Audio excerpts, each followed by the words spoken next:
জল ঢুকছে, তিস্তার থেকে জল আসছে আমাদের করতোয়া নদী। এই যে আমাদের করতোয়া নদী দেখুন, আপনারা দেখতেই পাচ্ছেন কি হারে জল মানে বেরিয়ে যাচ্ছে। হয়তো আজকের মধ্যেই এই নদীটা সম্পূর্ণ ভরে যাবে।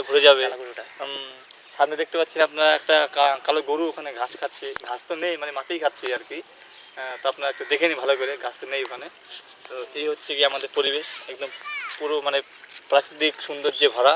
চারিদিকে দেখুন কি ধরনের গাছপালা, দেখুন এদিকে সবুজই সবুজ, নদীতে দেখুন জল।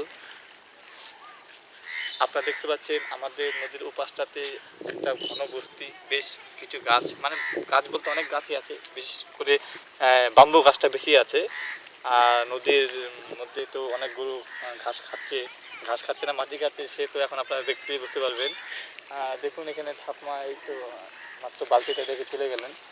তো উনি আবার আসবেন, একটু পরে আসবেন।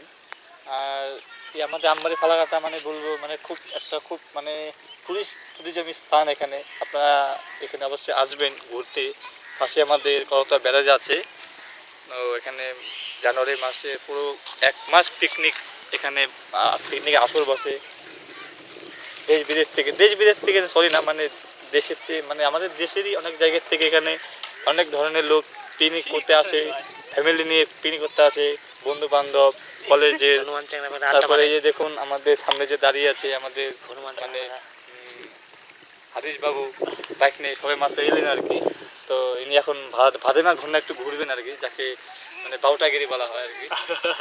তো উনি সাধারণভাবে একটি স্মাইলও দিয়ে দিলেন।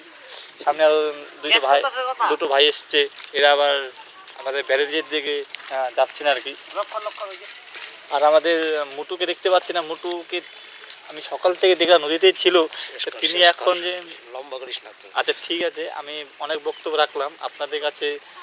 আর ছোট্ট একটা কথা বাকি আছে, আমাদের মুটুকে দেখতে পাচ্ছি না, দেখলে খুব ভালো হতো।